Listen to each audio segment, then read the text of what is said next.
संगीत कला विद्या की देवी जो है माँ शारदा, उसका मैं ज़रूर स्मरण करना चाहूँगा, क्योंकि ये जो मंच है एक कला का मंच है, साहित्य का मंच है, संगीत का मंच है।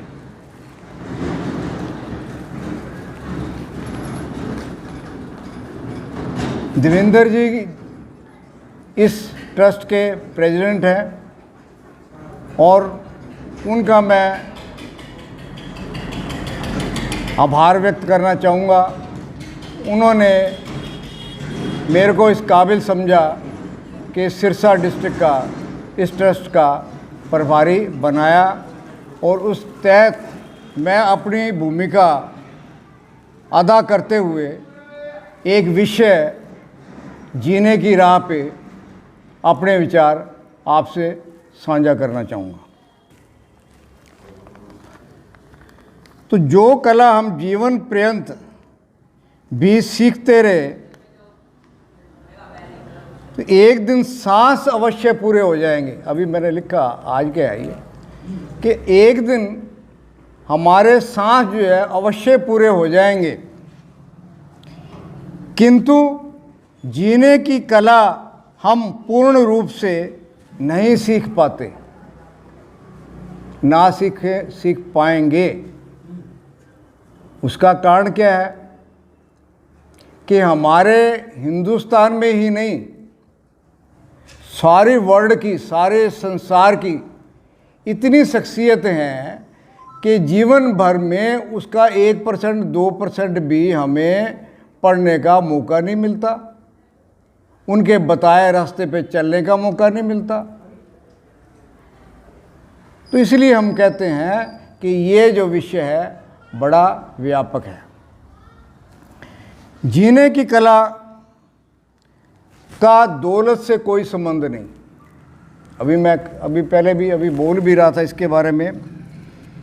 यदि दौलत से संबंध होता, यदि जीने की कला का, दोरा जी, जीने की कला का अगर दौलत से संबंध होता तो मदर टेरेसा कहाँ विदेश से आई, कलकत्ता में विभाजन से पहले, और मैंने जहाँ तक पढ़ा है कि जवानी की उम्र थी मदर टेरेसा की। जब वो फॉरेन कंट्री से कलकत्ता में आई तो उसकी जवानी की उम्र थी। देखिए कैसे किसके दिल में त्याग कितना होता है कि उसने गरीबों को देखा, पीड़ितों को देखा और सारी उम्र जीवन पर्यंत वो उनकी सेवा में निरंतर लगी रही। यही कारण है कि उनको पद्मश्री और भारत रत्न से नवाजा गया। ये आप तालियां बजा दी ऐसी शख्सियत के लिए। तब मैं मेरे लिए नहीं, मैं मदर टेरेसा के लिए बजाना चाहता हूँ। आपके लिए बजाइए।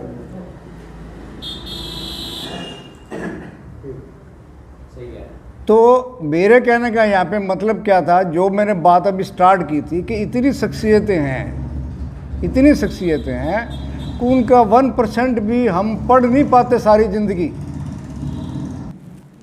मेरा एक काव्य संग्रह शुरुआत तो करनी होगी, उसका विमोचन हुआ। मैं हमेशा स्कूल से लेके अब 70 से क्रॉस कर गया, मेरा हमेशा ही एक ही ध्येय रहा है, मैं सामाजिक नेचर का आदमी हूँ और मैं किसके लिए कितना कर सकता हूँ ये मेरे दिमाग में हमेशा रहता है। चाहे मैं स्कूल में था, चाहे मैं कॉलेज में था, चाहे मैंने अपना बिजनेस किया और उसके बाद संस्थाओं से जुड़ा। 2004 में अपना ब्रीफ करते हुए मैं यही बताना चाहूँगा कि मैंने 6 तो कैंप लगाए, एस्कॉर्ट्स टीम को बुला के, और 2-2 दिन तक उनको रखा। एक कैंप पे 1-1 लाख रुपया खर्चा आया। मतलब कहने का यहाँ पे कोई अपना प्रशंसा करने की बात नहीं है, जो काम किया है दिल से किया है, लगन से किया है। और ये हमारे उप प्रधान जी ललित जी बैठे हैं और इतना साथ इनको दिया कि मैं इनका साथ भूल नहीं सकता और अभी तक ये साथ दे रहे हैं मेरा। उसके अंदर इतना मैं बताना चाहूँगा, इको जैसे टेस्ट एस्कॉर्ट कंपनी के जो 2000 वर्थ रुपीज़ है एक टेस्ट, 300 आदमियों का फ्री ऑफ कॉस्ट करवाया। इको टेस्ट कह रहा हूँ, ईसीजी नहीं, ईसीजी में आपका 100 रुपये का हो जाएगा। और इसके अलावा 1.5 लाख से 2 लाख तक गरीब बच्चों को सर्दियों में जा के जर्सी वितरण की। ये मैं नहीं बोलता, मेरा एल्बम बोलता है। इसके अंदर आप ये देखेंगे, ये फर्स्ट टाइम मैं इंट्रोडक्शन करवा रहा हूँ। ऐसे मेरे एल्बम 4 भरे पड़े हैं। ये इस बात के गवाह हैं कि जो मैंने काम किया लगन से किया है। इसके अंदर अगर मैं ये चित्र दिखाऊं तो बड़ा टाइम लग जाएगा, लेकिन इतना मैं ज़रूर बताना चाहूँगा यहाँ पे कि निःशुल्क जांच कैंप कुछ एक इसमें है। 2006 में 425 मरीज़ ठीक किए जिनको इको, ईसीजी वगैरह टीएमटी सब हुए। हृदय जांच कैंप दूसरा 2007 में लगाया, इसमें 350 मरीज़ जो है उनका जांच हुआ। हृदय जांच कैंप तीसरा 2008 में लगाया, 328 इसमें हुए।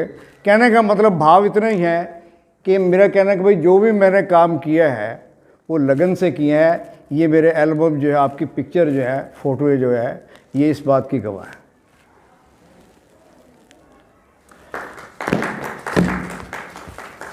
तो मैं इसका यहाँ पे केवल इतना ही आपको बताना चाह रहा हूँ, जो भी मेरे साथ या मेरी बात सुन रहे हैं, जिनके साथ मैं विचार अपने साझा कर रहा हूँ, तो ज़िंदगी में जो भी काम करो लगन से करो। वो कहते हैं ना कि अगर प्रभु को भी अगर आपने खोजना है तो उसमें भी खो जाओ। अगर उसमें आप खो गए तो वो आपको खोज लेगा।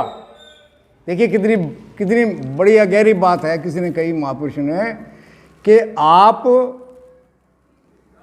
खो जाओ। इसी तरह से मैं समाज सेवा में खोया हुआ हूँ व्यक्ति। अब मेरी गतिविधियाँ किसी वजह से, परिस्थितियाँ प्रतिकूल होने की वजह से 15 साल से मेरी मिसेज बेड पे है। दोरा जी 15 साल से बेड पे है। उसी कमरे में बाथरूम है, लेटरिन है। मुझे रात को उठ के कपड़े भी मतलब जरा उड़ाने पड़ते हैं। ऐसी परिस्थितियों में आपके समक्ष में बैठा हूँ। फिर भी 70 से क्रॉस करने के बाद भी मेरे चेहरे पे मुस्कुराहट है। आप देख रहे हो किसी बात की फिक्र नहीं है।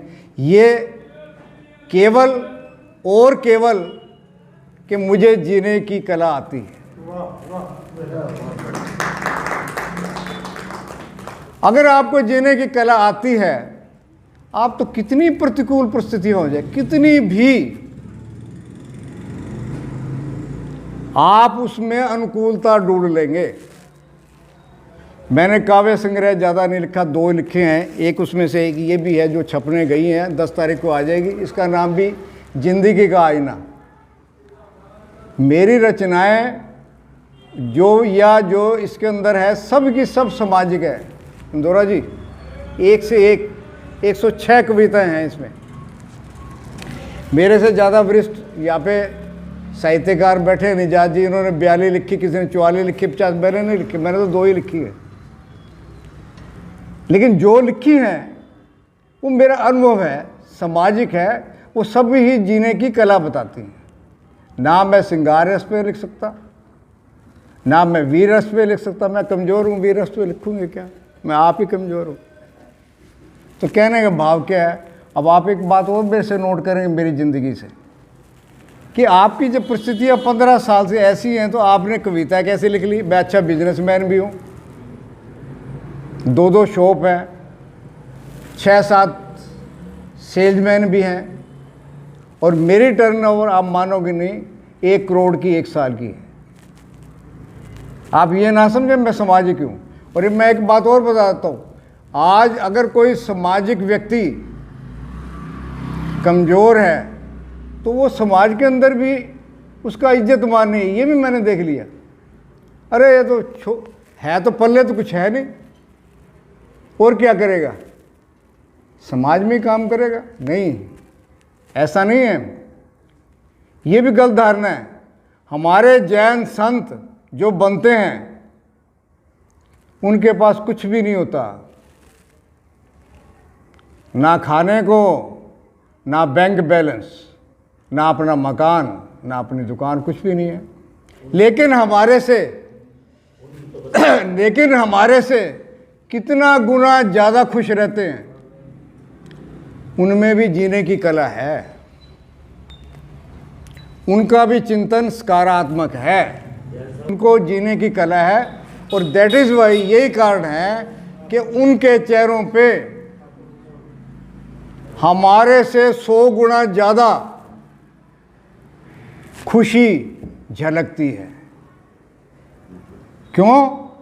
कि वो हर एक चीज़ को ही पॉजिटिव लेते हैं, नेगेटिव लेते ही नहीं। अगर वो बिहार कर रहे हैं, बिहार समझते हो आप लोग, समझते हो बिहार का मतलब होता है एक स्थान से दूसरे स्थान मतलब भ्रमण करना, उसको बिहार कहते हैं जैन मतलब उसमें लैंग्वेज में।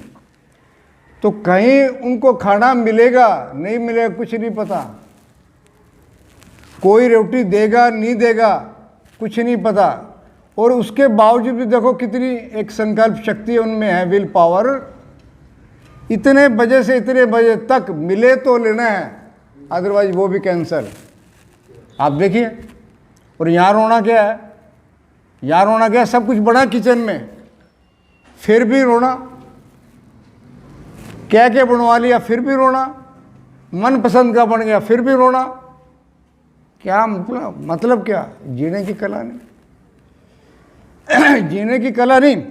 अभी मैंने एक लाइन कहीं नोट की थी, कहता है be happy with nothing, be happy with nothing. जैसे जैन संत है, कुछ भी नहीं है, नथिंग के साथ भी वो हैप्पी है। Be happy with nothing and you will be happy with everything. दोरा जी पकड़ के बात आप मेरी, कि बी हैप्पी विद नथिंग, अभावों के साथ भी आप हैप्पी रहो, और you will be happy with everything. फिर कोई भी सिचुएशन बन जाए आप खुशी होंगे। 2 पंक्तियां और इसी बात को पुष्टि करते हुए आज सारा विषय तो हमारा यही है कि अगर हमारी सोच सकारात्मक है तो हमें जीने की राह समझो उसको पकड़ कर लिए। बातें बहुत है, लेकिन सकारात्मक मैं पहला स्टेप लेता हूँ। सकारात्मक दवा लेने में कोई खुशी नहीं, सभी जानते हैं दवा कोई अच्छी बात नहीं, दवा लेने में कोई खुशी नहीं, पर खुशी जैसी कोई दवा नहीं। हम ये दूसरा स्टेप ले रहे।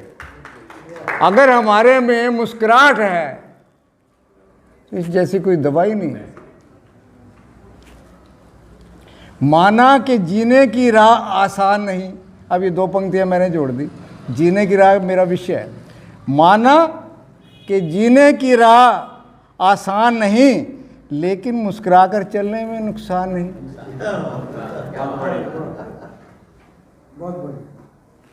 चलिए अब बात को आगे बढ़ाते हुए,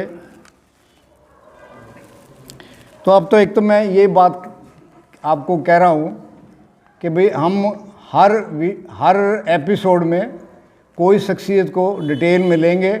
आज मैंने इतना ही बताया है कि मेरे जो अनुभव में कुछ एक शख्सियतें जो हैं, मदर टेरेसा, लाल बहादुर शास्त्री, कलाम, मदन जी हार्दिक आभार, कलाम अब्दुल कलाम, इनका भी इस एपिसोड में मैं लूँगा। मैं उनकी जीवन से बड़ा ही प्रभावित हूँ, मैंने पढ़ा है उनके बारे में, और कैसे उनके पिताजी रामेश्वरम जहाँ उनका जन्म हुआ और नाव किराए पे देते थे। उनका बिजनेस शायद आपको पता हो नहीं हो, मुझे नहीं, मैंने पढ़ा है कि नाव जो है वो किराए पे देते थे, ये उनका बिजनेस था। एक बात मैंने उनकी क्या सीखी जो कि इससे हमें रास्ता दिखाती है जीने की कला एक बार दोरा जी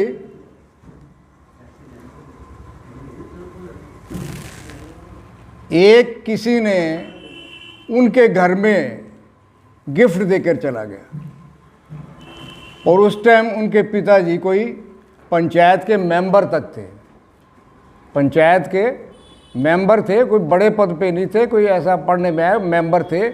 वो गिफ्ट उस लड़के ने, कलाम ने, लड़का मीन्स कलाम, वो एक्सेप्ट कर लिया। कलाम के पिताजी ने आके पूछा, बेटे ये ले लिया तूने? और त्राग दिन थप्पड़ मारा। बच्चा उम्र 9-10 साल की, ये ले लिया, थप्पड़ मार दिया। अब देखो क्या सीख दी उन्होंने कि बेटा जो आदमी देके गया है वो मेरे से कोई ज़्यादा काम करवाना चाहता है। देखिए कितनी ज़बरदस्त सीख मिली कलाम को, और वो आखिर तक उनकी ज़िंदगी से जुड़ी रही कि बेटा जो ये देके गया वो मेरे से कोई काम करवाना चाहता है, इसलिए ये गिफ्ट देके गया है। आइंदा से इसके बाद कोई भी गिफ्ट दे तो उन्हें एक्सेप्ट नहीं करना। कितनी बड़ी सीख दे दी एक थप्पड़ ने। तो कई बार मेरा कहने का मतलब ये है कि इनकी जीवनी हम महापुरुषों में पढ़ें तो बहुत कुछ हमें सीखने को मिलता है। अब बात ये निचोड़ की कि मेरा मानना है कि व्यक्ति जो अभावग्रस्त, जैसे अब कलाम जी की मैंने एग्जाम्पल दी, अभाव ही था, पिताजी नाव किराए पे देते, घर में खाने के नहीं थे, 6 भाई थे, कलाम और 6 भाई थे, खाने को नहीं था। इस संदर्भ में एक बात और याद आ गई, क्योंकि जो बोलने वाला है ना, मेरे जहन में बहुत सी चीज़ें भरी पड़ी है, लिखी ये बहुत कम है। उस समय ये अखबार सुबह ट्रेन से लेके बांट कर आते थे। जब छोटे थे अखबार वितरित करते थे। नेचुरल है, जवानी की उम्र हो और कोशिश करके आदमी आता हो, मेहनत करके आता हो तो रोटी ज़्यादा भूख लगती है। तो यहाँ पे कुछ कहना चाहता हूँ मैं। माँ के उसमें बर्तन में, कटोरे में जो रोटियाँ होती थी बाकी खा लेते थे, सिर्फ माँ की रहती थी और कलाम की रहती थी। कलाम अखबार बांट के आते थे। वो रोटी जैसे 4 के बाद 5 खाई, 6 खाई, तो माँ ने अपने उसको नहीं बताया कलाम को, और माँ की जो हिस्से की 4 जो पड़ी रहती थी अलग से, उसमें वो भी उसको कलाम को खिला देती थी। कितनी बातें हैं देखो, बड़ी शख्सियतें ऐसे नहीं बनती। तो वो आप भूखी रह जाती थी।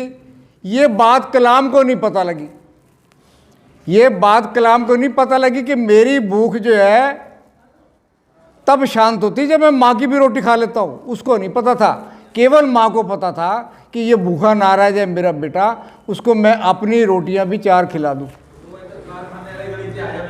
एक दिन क्या हुआ, उसको कलाम को ये बात का पता लगा, उसको बहुत दुख हुआ कि माँ तू मेरे लिए अपनी रोटी जो है, अपनी खुराक जो है, वो अपना भोजन है, वो भी मेरे को खिला देती है। मैं इतना अभागा, मुझे धिक्कार है। आगे के बाद मैं तुम्हें पहले खिलाऊंगा अपने सामने, फिर मैं खाऊंगा। ये है बड़ी शख्सियत जो बनती है ना। इसका मतलब बता रहा हूँ कि बड़ी शख्सियत ऐसे नहीं बनती, उनकी नींव भी पक्की होती है। जैसे बड़ी बिल्डिंग बनती है, ऊंची बिल्डिंग बनती है मल्टी स्टोरेड, उसके नीचे क्या नींव ही मजबूत होती है ना। ऐसे ही जो बड़ी शख्सियतें हैं उनकी नींव कैसे रखी जाती है, कैसे उनको संस्कार परिवार से, गुरुजनों से कैसे मिलते हैं, तब वो जाके कलाम बनते हैं। अदरवाइज हर एक आदमी कलाम नहीं बन सकता। अब मैं एक गज़ल, जो निजात साहब जी यहाँ बैठे हैं, उनकी गज़ल, भाई माइक दे देना मेरे को, गज़ल गुनगुनाना चाहूँगा और अपने समय में इसको सीमित करना चाहूँगा। इन्होंने लिखा है, इस नए दौर में कुछ दिल के तराने ढूंढे। आपकी रचना है। इस नए दौर में कुछ दिल के तराने ढूंढे, ए मेरे दोस्त नए साल के माने ढूंढे। ए मेरे दोस्त नए साल के माने ढूंढे। इस तरक्की के ज़माने में है मशगूल सभी, वक्त वो ढूंढे वही गुजरे जमाने ढूंढे। ऐ मेरे दोस्त नए साल के माने ढूंढे। तो ये गज़ल नए साल के विषय में मुझे अच्छी लगी तो मैंने इनका जिक्र किया। अब मैं इनकी एक गज़ल तरन्नुम में, रचना इनकी है, तरन्नुम मेरा है। अच्छी लगे तो दाद देना, ना अच्छी लगे तो तालियां ज़रा ज़्यादा बजा देना, मैं समझ जाऊंगा आपको अच्छी नहीं लगी। ढलेगी उम्र, ढलेगी उम्र, सलीका है इसका ढलने का। ढलेगी उम्र, सलीका है इसका ढलने का। संभल भी जा के अभी वक्त है संभलने का। ढलेगी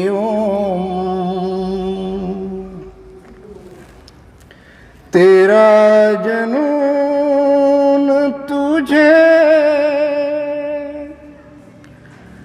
खुद से दूर ना कर दे। तेरा जनून तुझे खुद से दूर ना कर दे।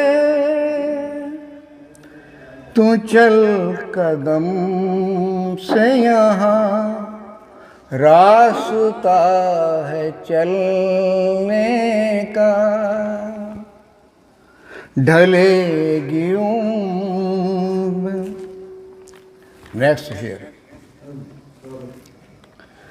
लकीरें हाथ की तेरी बड़ी अजीब सी है। लकीरें हाथ की तेरी बड़ी अजीब सी है। निकाल ले तू कोई रास्ता निकलने का। ढलेगी मैं बड़ी दाद देता हूँ इनकी रचनाओं की। इनके संजोए शब्द मुझे बहुत छूते हैं। दोस्तों, ये विषय, ये गज़ल इनकी यहाँ क्यों प्रासंगिक है, क्यों मैंने जोड़ी, ये मैं बताना चाहूँगा। उम्र हमारी ढलती जा रही है। उम्र हमारी ढलती जा रही है। क्यों? कि इसका जो सलीका ही ढलने का है। उम्र का सलीका क्या है? ढलने का है। लेकिन हमें जीने का सलीका आता है कि नहीं? अब बात वहीं पे, अपनी बात पे लाता हूँ। उम्र तो ढल रही है। क्यों? कि इसका सलीका ही ढलने का है, लेकिन हमें सलीका नहीं आता जीने का। अगर हमें जीने का सलीका आ जाए, हमें अगर जीने की कला आ जाए, तो ये जो उम्र के जो परमात्मा ने सांस दिए हैं वो सार्थक हो जाए। मैं समझता हूँ सारे सहमत हैं इस बात से। हमें अपनी डिक्शनरी में से प्रतिकूल जो शब्द है वो निकाल ही देना चाहिए। अब मैं नई बात जोड़ रहा हूं, ये जो शब्द है ना प्रतिकूल जो है, ये हमारी कार्य क्षमता को कम करता है। क्या मतलब? यार मेरे पास इतना पैसा होता तो मैं अच्छा बिजनेसमैन होता, यार मेरे माँ बाप जिंदा होते तो मैं ये होता, वो पाल लेते, यार मेरा रिश्तेदार इतना अच्छा होता तो क्या पता वो इस मौके में इमदाद। ये सब भूल जाओ, प्रतिकूल परिस्थितियों को याद मत करो, प्रतिकूल परिस्थितियों में से निकलने का जो रास्ता है वो ढूंढो, वो ही जीने की कला है। अब मैं अपने बारे में बोल दूं यहाँ पे कि मेरी मिसेज कई बार मेरे को 2 बजे कहते मेरे को पेन हो रहा है, मेरे को उठ के दवाई दे दो। अब आप सभी बैठे हैं यहाँ पे कि मैं 70 क्रॉस कर गया और मेरे को रात को 2 बजे उठ के दवाई देनी पड़े तो क्या मेरी साउंड स्लीप रहेगी? आप सभी कहेंगे नहीं रहेगी। तो मैं क्या करता था उसकी अनुकूलता ढूंढने में, ये जो मैंने काव्य संग्रह लिखे हैं, आप मानो ना मानो, इसके अंदर 50% मेरी रात की 1 बजे 2 बजे लिखी हुई है कविताएं। निजात जी, ये है प्रतिकूलता में अनुकूलता ढूंढने का तरीका। नहीं तो दूसरा कोई व्यक्ति हो तो 2 तो गालियां अपने को दे दे, 2 दूसरे को दे दे कि मेरी तो जिंदगी बर्बाद होगी, मेरी तो तेरे साथ जिंदगी बर्बाद होगी, इतनी तो उम्र और 2 बजे उठ के मैं ये काम करूं, दवाई दूं। लेकिन मैं ऐसा कहता नहीं। यानी कि सब कहने का मतलब मैं अपनी बात की पुष्टि कर रहा हूं जीने की कला की, कि प्रतिकूलता में अनुकूलता, हम सकारात्मक कोई एटीट्यूड बना के, कोई विचार ला के अपने दिमाग में, जहन में अपनी एफिशिएंसी को बरकरार रख सकते हैं। ये है प्रतिकूलता से अनुकूलता की ओर जाने का तरीका। जलाकर जो मशाले जिंदगी आगे निकलते हैं। याद जी, जलाकर जो मिसाले जिंदगी आगे निकलते हैं, मसीहाई उन्हें मिलती हैं जो कांटों पे चलते हैं। मसीहाई उनको मिलती है जो कांटों पर चलते हैं। तो मेरी जिंदगी में तो कोई फूल तो नहीं मिलेंगे, कहीं मिलेगी प्रशंसा तो कहीं नाराजगियों का बहाव मिलेगा। हर एक जगह प्रशंसा, आप इंतजार ही ना करें, इच्छा ही ना रखें। जो ज़्यादा प्रशंसा श्रेय का इंतजार करते हैं उनको भी निराशा ही मिलती है, और हमारी जो काम करने की योग्यता है, एफिशिएंसी है, कार्य क्षमता, वो घटती है। आप इसका करें ना, परमात्मा भी छोड़ दे भाई, श्रेय देने वाले तो वो ही हैं। मेरे को कोई अच्छा कह रहा है यहाँ पे ना कहे, आप ना कहे, बैठे हुए ना कहे, आने वाले ना कहे, और ना कहे, देखने वाले ना कहे, ना कहे। जब उसने हमें शरीर इतना अमूल्य दिया है तो उसका सबका श्रेय भी वो ही देगा। इससे बड़ा श्रेय देने वाला कोई नहीं है। सभी का बहुत बहुत धन्यवाद। और मैं ये चाहूँगा कि इस प्रोग्राम को हम देखने के बाद कमेंट जरूर करें, मुझे फीडबैक मिले और मेरे प्रोग्राम में और भी फ्यूचर में विषय में निखार आए। इसी उम्मीद के साथ मैं अपना कार्यक्रम समाप्त। बहुत बहुत धन्यवाद, बहुत बहुत धन्यवाद।